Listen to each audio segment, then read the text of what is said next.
can we try to find a better version of Putin? It was more about just because Europe is so hawkish towards Russia, which now is inevitably, but retrospectively, that sort of Russia is now being pushed so far to the east that it's a mistake, because Russia is more naturally a European-orientated power and country. But I think that that's a bit of a moot point. Just a very brief remark. When we fight against Russia in this indirect way that we're doing, some of the things we will do will, of course, be counterproductive. Let's take the example of sanctions. Sanctions have a beneficial role and a counterproductive role.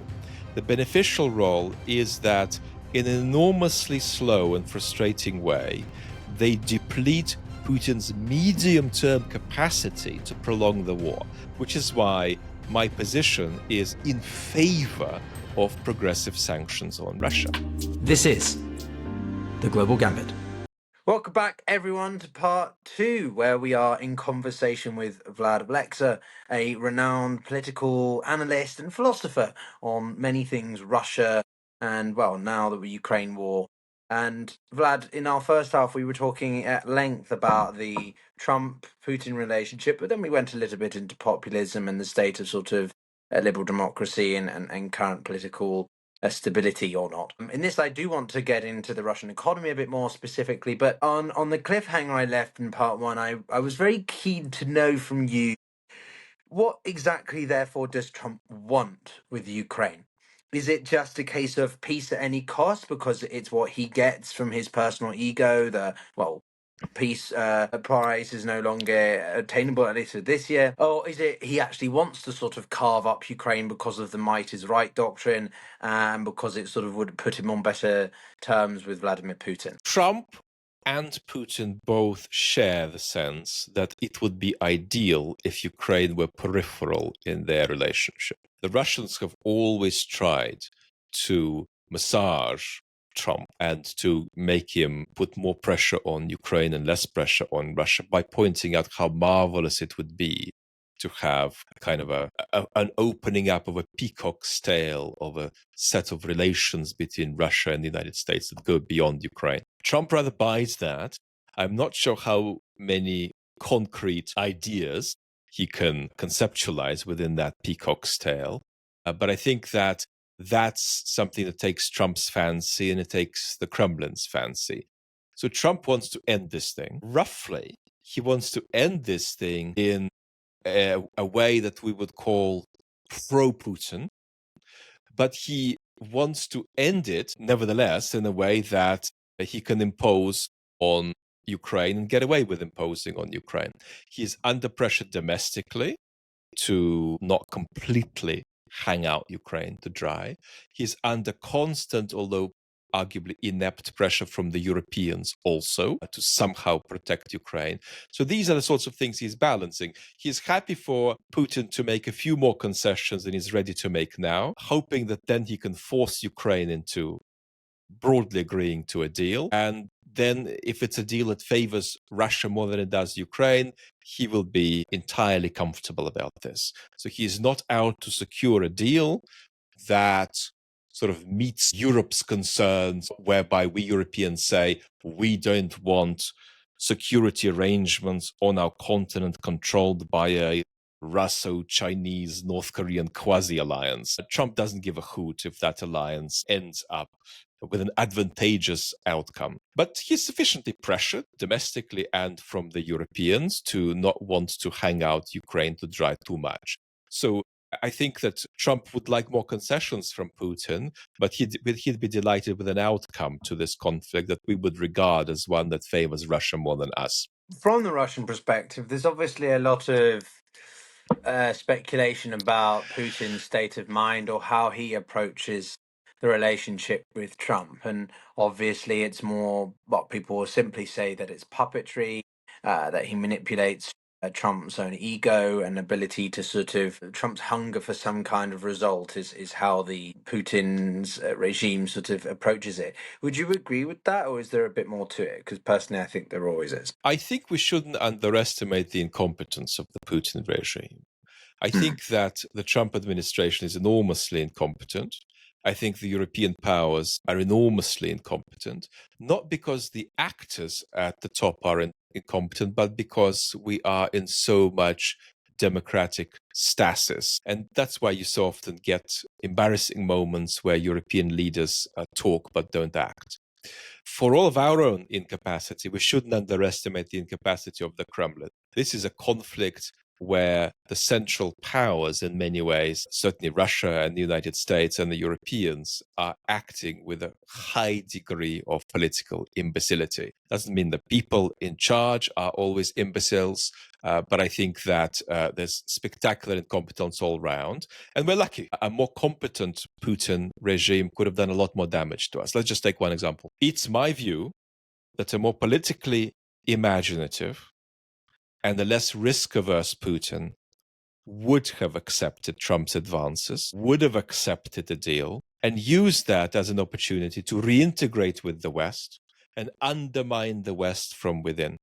It would be utterly toxic for us to have stopped the war and brought Russia in, or at least for the United States to have brought Russia in. It would have given enormous opportunity for the Russians to undermine our capacity to keep our democracies, and indeed undermine Ukraine's capacity to keep governing itself and to remain independent from malign Kremlin influences. Putin, in my judgment, hasn't even been remotely open to seriously entertaining that step, seriously entertaining that possibility. And I argue that that's partly because of what we said in the previous conversation, Putin's lack of trust in Trump's capacity to do enough damage to US politics, because he is still constrained by institutions and is still to a degree unpredictable and incompetent. But it's also a product of the fact that Putin has been degraded and corrupted psychologically by a quarter century of time in largely unchecked power. It makes Putin delusional, it makes Putin fear-driven, and it makes Putin enormously conservative and enormously tardy to act. You might think, how on earth does this square with his extraordinary step of a full-scale invasion in 2022? But the answer there would be that Putin misunderstood Ukraine and viewed, as he still does, the invasion as a necessary last resort defensive action. So I would say that one footnote I would add, at least to this conversation that you've put on the table, is that we shouldn't underestimate the incompetence of the Kremlin and their inability to take opportunities to damage us. Most opportunities they get to damage us, they're probably going to miss out of incompetence. Well, it's far cheaper to interfere in Europe through cyber means, to leverage influencers, to leverage disinformation campaigns. You can argue that the Russian approach to grey warfare, or the grey zone of international relations and conflict, is but not done by anyone better than the Russians. The way that it's so much cheaper to do it from a military standpoint than to obviously go in there with some kind of kinetic method, right? But on the flip side, you're from Moscow, I'm half Russian. Do you not think that there have been missed opportunities by Europeans, especially, to better engage Russia in the past, without going too far into history? Or this is largely just an inevitability because of Putin's length of power and state of mind? It would be weird to say that we've got an uncontrollable war on the European continent, and we in Europe, we in Western Europe, have no responsibility for it at all. No, I mean, something has gone wrong. Now, that doesn't mean that we need to say that it's our fault as opposed to Putin's. It's Putin's fault primarily. But of course, we could have done things differently. And here, there are different kinds of arguments that you can make. Arguments around being softer on Russia historically and more engaging. Some of these arguments fail. Let's take a classic example. The argument that the central cause of the Ukraine war is NATO expansion, in my assessment, fails, because this is primarily a regime security war, not a national security war, as John Mearsheimer claims it is. And in the second instance, it's a war that's designed to undermine Western democracies, undermine their governability, to use Ukraine and to use ungovernability in Ukraine as a lever to undermine the governability of Western democracies. That's a secondary, very important secondary aspiration, but the primary aspiration is regime security. And here we can say that simply an independent Ukraine that's not a member of NATO, that's not a member of the EU, is still an existential threat to Putin. And that's why Putin still sees today an independent Ukraine, even with a lot of confiscated territory, as still a threat to him, even if it joins no Western alliance. And that's partly why he's so reluctant to make a deal with Trump. But we can still explore things we could have done differently. I mean, the extraordinarily counterproductive, hyper-neoliberal, Reaganite, Thatcherite models of modernization that we proposed for Russia in the early 90s did not work out well. In fact, they ended up being a kind of a bizarre second chapter of an experiment, as John Gray likes to say, in Western utopianism on Russian soil. There was one Western utopian experiment in 1917 and another in 1991. The arguments that I am particularly interested in are the kinds of arguments that, for instance, Mary Surratt makes. And these are arguments not about engaging with Russia more, as much as about thinking about more effective ways of doing the NATO enlargement that we did. And one of the claims that Mary Surratt makes is that a tiered NATO, a NATO via something that was really an option on the table for a while until the Clinton administration, partly for reasons of domestic politics, had to throw out of the window. That was a partnership for peace. Both the Russians and the Ukrainians are part of the partnership for peace still. It still exists even now, which obviously is a bit irrelevant, but I find it hilarious that... Indeed. But what's interesting is that that was a way of potentially bringing Ukraine into NATO in a tiered way that would have both protected Ukraine, but also not had the kind of deleterious consequences that we created by doing the worst of all possible worlds, which is promising Ukraine full membership without remotely intending to give it any. So we've made very significant mistakes in the way NATO expansion was done. So there's plenty we can absolutely reflect on. But I do think that here the East Europeans might have a very good point. And that's that, look at what happened in Hungary in the 50s. Look at what happened in Czech in the 60s. Yeah. Look at what happened in 2014 and 2022 in Ukraine. Look at what happened in 2008 in Georgia. Look at what happened within the Russian Empire with the two Chechen wars. I don't believe that we're looking at a pattern, the central cause of which is Western behavior, although it's played a causal role, and Western mistakes have played a causal role. We're looking at a pattern that is centrally a product of various kinds of deformations in Russian politics that are not unique, that are caused by global forces, but nevertheless, that's where the attribution would go. And so if we go back to the previous remark I made about NATO, I'd go as far as saying that Putin is more triggered by NATO's existence than he is triggered by NATO expansion. And again, I want to reemphasize that Putin would have been very worried about an independent Ukraine on Russia's border, even if there were a guarantee that Ukraine would never have NATO membership. So it's this society we live in where we struggle to think it's both.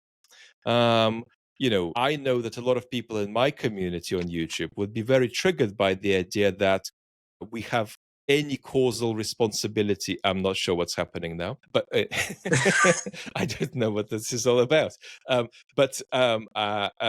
point is that we've got I don't have that effect on my side. But on the economic side, one of the counter arguments that those who maybe are more sympathetic to the Russian perspective, not necessarily being pro-Putin, is that by effectively alienating Russia to such an extent, you're pushing Russia away from Europe, where it's much more inclined to be, as we've seen with the Decembrists in the English in 1825, or generally the 70% of the population lives in Europe side of Russia, right, west of the euro. So from an ideological but also physical side, Russia is more European than it is Asian. But now Russia has pivoted to Asia, and to the point where, from an economic standpoint, Russia is increasingly almost a vassal of China. So this is the argument that if you didn't disengage Russia to such an extent, it would actually benefit Europe in the longer term.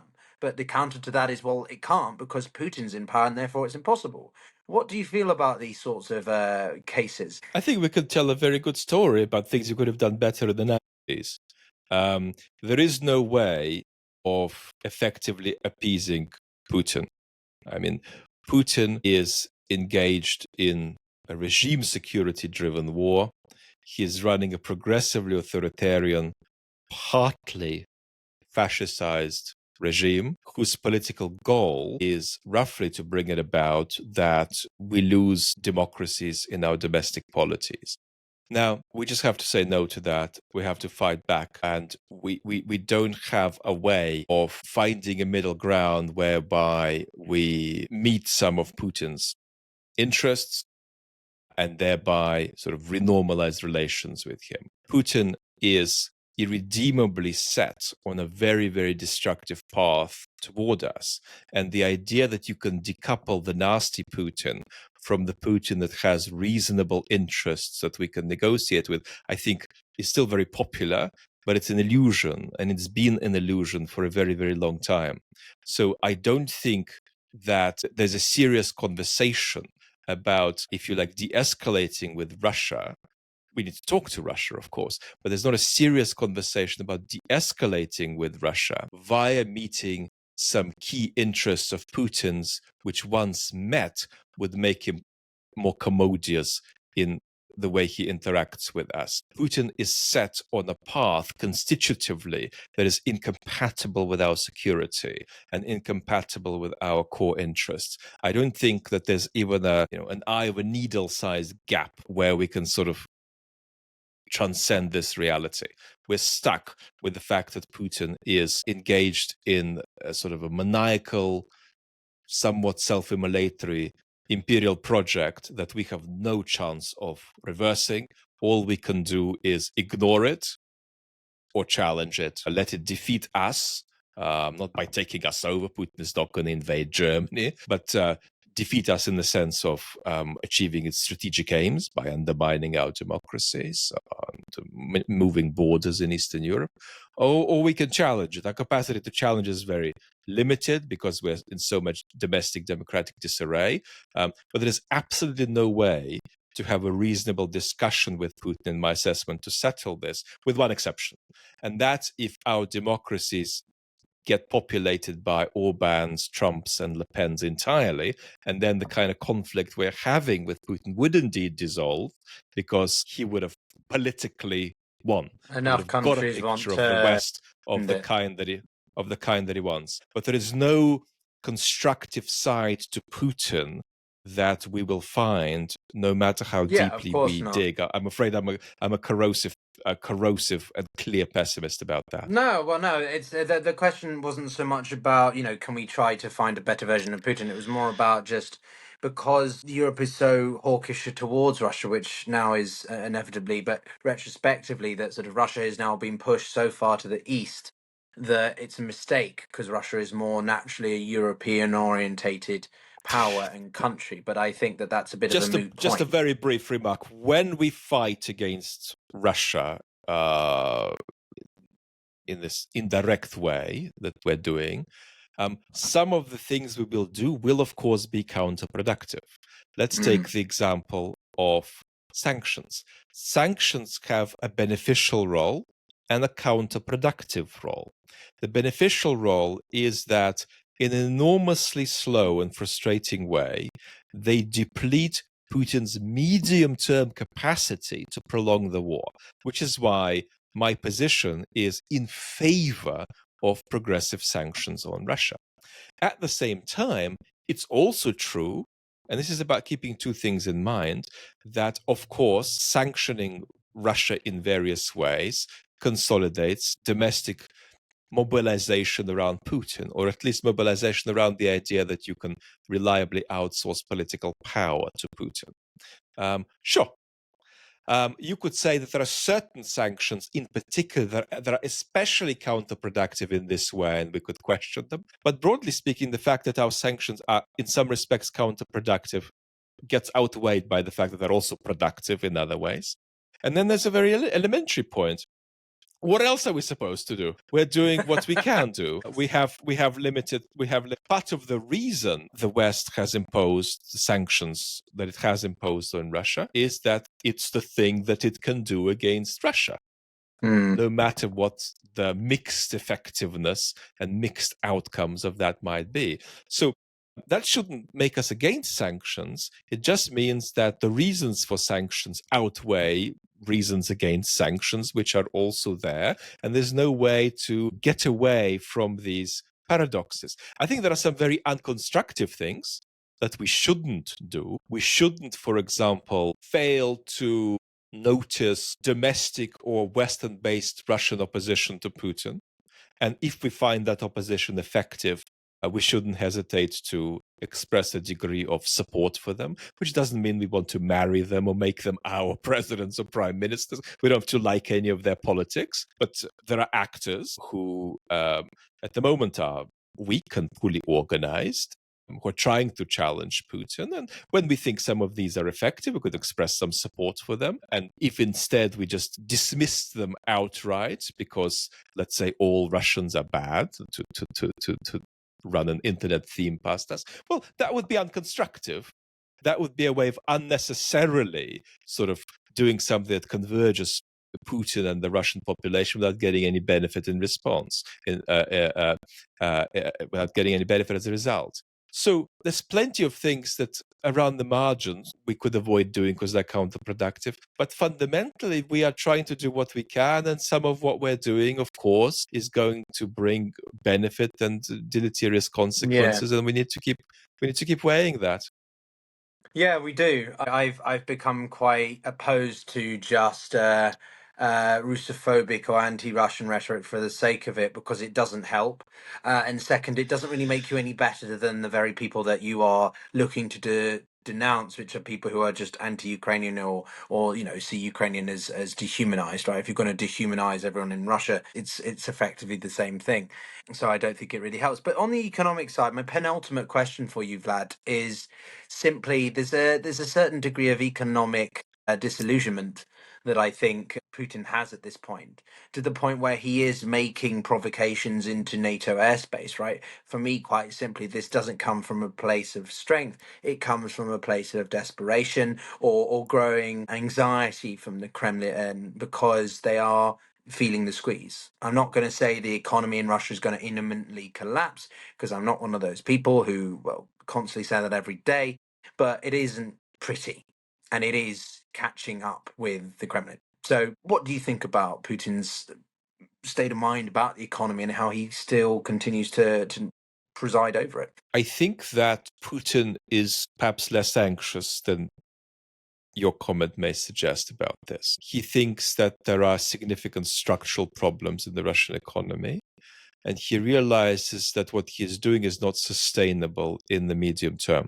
At the same time, we have to realize, and this is something Trump doesn't realize, which is why he's had to cancel the Hungarian rendezvous. This is not a war of choice for Putin in Putin's mind. This is a defensive, existential war where what's at stake is regime security. And if regime security is at stake, then Putin's life is at stake. So what Putin is doing in Ukraine is enormously important to him. It's not just another foreign incursion of the kind that empires indulge in, and he could suspend it and then see how he goes. What he's doing is very, very important for him. So as I would currently weigh it, the pressure to avoid an independent Ukraine is 5 times greater than the pressure to try to alleviate the stresses on the Russian economy. He's feeling the pressure, but is also understanding that he's doing something very, very important. And the only way he would stop doing it is if his power was at stake. And here I think it's very important to remember a few minor things. The Russian economy is struggling on a range of measures that we can all see. But it's very important that when we look at Russia, we recognize that it's not a democracy. The kinds of economic crisis that would bring down any Western government are not going to bring down the Putin regime. They might not even destabilize it. So that's one factor that we need to consider. We often look at that and say, well, even if we had half of that in our country, our government would be at 12% in the polls and they'd be out. There's also a degree of magical thinking in the way we use the term economic collapse, which in fact people substitute for the term political collapse. But you have to have a cause and effect relationship there. So I'm asking people to say to themselves, okay, let's say the Russian economy is really in a bad place on a range of measures, and that's truly true. And it's going to get worse. It's going to be much worse in 2026 for the Russians than it is today. But then we need to give an account, how does this bring down the Putin regime? Like what happens, right? So we need a political account of change before we sort of go on using as confidently as we are using this term economic collapse, where in fact we're building in some political assumptions that have not been worked out at all. Here is another thing we need to consider. Economic hardship does not equal anti-regime protest in Russia. It might actually equal consolidation more than it does political protest. Look at these bad Westerners. They have done this to us. So what I'm saying is that the Russian economy is genuinely in trouble on a range of very significant measures, but we've got to assess it properly without magical political assumptions being structured in, without magical thinking about the nature of Russian politics. That's to say, Russia is an authoritarian regime that's currently stable. These are regimes that can unravel in a 6-month period because of the complexity and informality of infrastructure that holds them together. But nevertheless, it looks to us stable for now. So the kind of economic crisis that brings down Western governments is not the kind of economic crisis that brings down Russian or Chinese governments. You've got to realize that. Also, economic hardship for Russians who are going to feel inflation, who are going to feel access to daily consumable goods becoming harder. That's not going to translate into opposition to Putin. Having accepted all of this, we've then got to create a sort of scale for ourselves and say, if we're talking about supporting Ukraine, what truly matters isn't the weakness of the Russian economy, but the relative weakness of the Russian economy compared to Ukraine's economy. And so what's missing from this conversation is how weak Ukraine's economy is. And that on many measures, the Ukrainian economy is doing worse than the Russian economy. A lot worse. A lot worse. And so what we've got to understand is that what we're after is, if we want to defeat the Putin regime, is its relative weakness compared with Ukraine, compared with where Ukraine is with and without our support. So we've got this culture where too often we have conversations about the difficulties Ukraine faces and the difficulties the Russians face. We don't have enough discourse in our culture about the relative weakness. Who is losing the war faster? Is it Ukraine? Is it Russia? That's also a conversation you need to build into any economic analysis. But the broad picture that things are trending south for the Russian economy is very true. They are concerned about it. But it seems to me that this is not reaching a point of imminent threat of power destabilization for Putin. And therefore, unfortunately, even with the latest sanctions that look harsher than they are, Putin is not going to be forced to significantly change course in the short term. No, it is not, for sure, in the short term. And I think one point that you made is very important, which is there's a lot of emphasis on the Russian state of the economy and the state of the population as well. But it's very clear that Russia has it tough, but Ukraine does have it tough. And that's not suddenly being, taking sides. But the reality is that Ukraine's entire economy is supported by external sources. And the population situation in Ukraine, well, the TFR, or total fertility rate, is even lower in Ukraine than it is in Russia. So we can talk about declining populations, but it's very much the case in all of Eastern Europe, has been since the end of the Cold War, and Hungary as well. If you're keen to challenge what the Russians are doing in Eastern Europe, and you look at the state of the Ukrainian economy, the state of Ukrainian politics, the state of the Russian economy, the state of Russian politics, your first reaction should be, we're not supporting Ukraine enough. It shouldn't be, let's giggle at how badly things are going for the Russians. Mm-hmm. I think we can all get round on what's happening to Putin's current governance as well. But Vlad, it's been an absolute pleasure. Thank you very much for this marathon conversation here over 1 hour. I'm delighted that you were able to manage the whole thing as well. And I look very much forward to seeing how some of your thoughts and predictions materialize, as I am sure they will. And everyone, if you don't know Vlad, do It's check been a him out pleasure. on either of his channels, because he does do some fantastic content when he can, and I look forward to having him back as soon as possible, and maybe one day in person, as we are both in London at the moment. But that's it from us, everyone, and we'll see you soon. Take care.